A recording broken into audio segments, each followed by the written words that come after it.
So all I see, or not all I see so many posts where there are AS patients who are obese because of this stupid disease.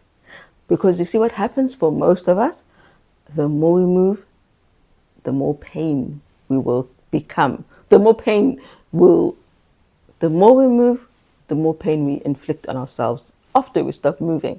It can be the next day or an hour later, 2 hours later, but when we exercise, when we even can exercise, we pay for it later. It is bad.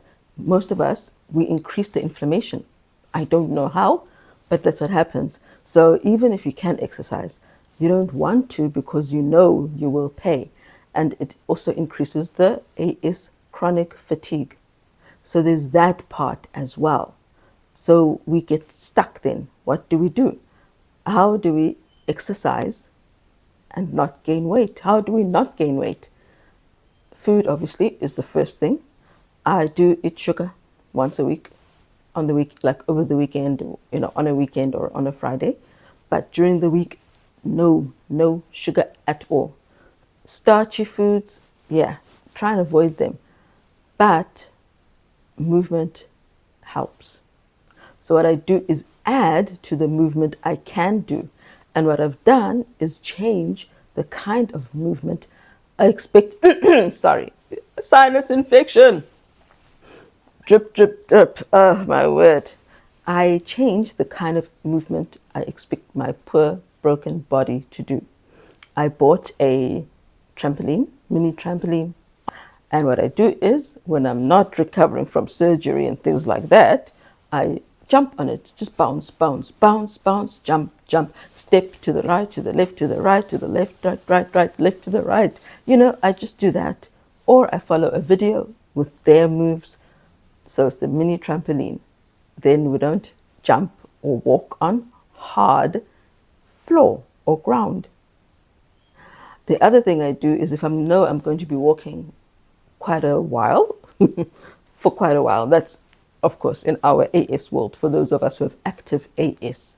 There are lots of people who are in remission, lots of people who their biologics or JAK inhibitors have made them feel perfectly fine. There are lots of people who are still in the first stages of AS. Those people will be boasting about how they climbed this mountain, they went skiing. I'm not talking about those people. I'm talking about the people who say their doctors have had to put them on GLP-1 injections because they're so obese, because of this disease. That's who this is about. Those people, the ones who are further along this disease and whose treatment is not really working.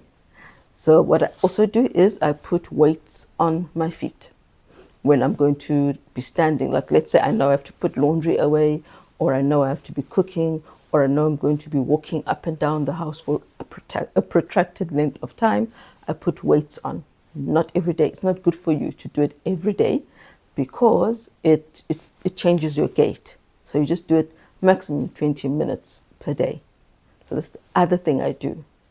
I do the weights. That NAS exercise for AS, they mention weights as well.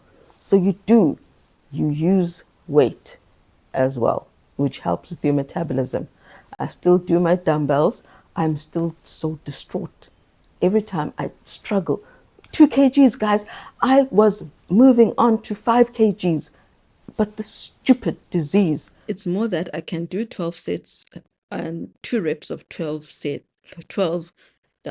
what's it called? Bicep curls. But when I try a third, then that's when my muscles don't want to work. That's what it is. I can't increase and do more. Ugh. And not forgetting, of course, that menopause also is a problem.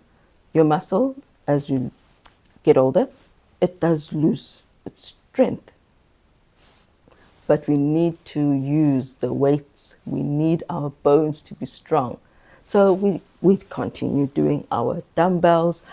We do our pull down lats for our shoulders. It's part of the NAS exercises for AS. So I still do that as well. And it's just a matter of incorporating little movements throughout the day. Twister, you use that as well because we need our abs to hold our broken spines up. We need them to try and be strong. Though, if you remember one of my old videos, my muscle tissue is just it's like soft. So I don't know if it will ever make any difference to my abs specifically because they are a strange soft tissue. They're not actual muscle, but it can help you, I know. So, and of course, always keeping your core tight when you're walking, things like that. It makes you more conscious of your body and how it moves. What else do? I do this leg thing. Sometimes it's not about walking or cardio.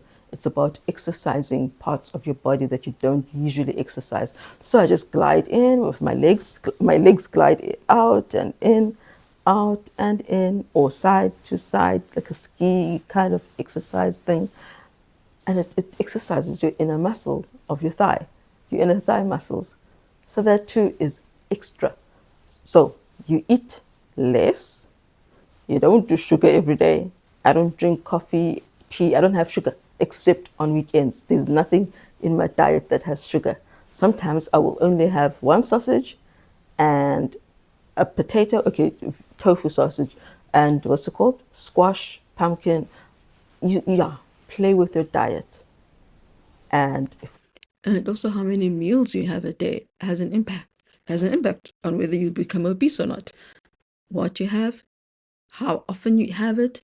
I have 2 meals a day, sometimes one.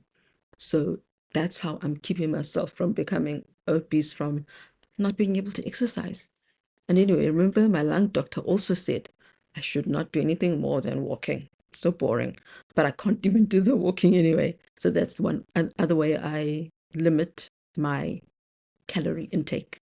When you are hungry, what I've done is buy gum so that when I'm hungry and I know that actually I've eaten enough, I chew the gum. Because what is the problem? The Rinvoq causes weight gain. That's the thing. We are fighting against our bodies and against our treatments. The tryptophan that we get for nerve pain adds to weight gain. Menopause causes weight to stay. So we have a lot to fight against. So I use many weapons that I would never have used in the past. Okay, a few. And that is chewing gum, sugar-free gum. That's what I also do, so that my mind gets tricked into thinking, oh, well, she's chewing, she's eating. It kind of helps. It does really help. Those are my few tips on how I have avoided being or becoming obese enough to need a GLP-1 injection. But it is tough, hey, because as the weight creeps up, my poor rheumatologist, because she checks on your weight. If you're gaining weight, then clearly your treatment isn't working because it means you can't move as much as you had before. So when it went up, she just shook my head in pity and sorrow. It is what it is, hey? But it could be worse if I wasn't doing those little things, little tweaks to reduce the chance. By the BMI scale, I am obese. But we know I'm not obese in reality. So take heart, guys. You can do it. And if you can't move much, move your arms. Move your arms. Keep something moving. You can have 3 seconds. Okay, not 3 seconds, but you meant to lift your dumbbells 12 times, twice. You can add another repetition. For your AS exercises, there's something you can do. Change your hot chocolate to sugar-free, something like that. Change what you're eating as well. All the best, folk. It's not easy. There are some days I can't even do that. I'm just too dead. So also have grace for yourself. You can't do it all the time. I don't do it every single day because it's just tiring. Life is hard.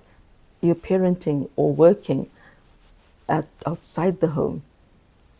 or you're working in the home as an unpaid teacher, unpaid therapist, unpaid nurse, unpaid watcher of the children. Like the things we do as homeschool mothers are unpaid labor, which should be paid because a teacher would be paid.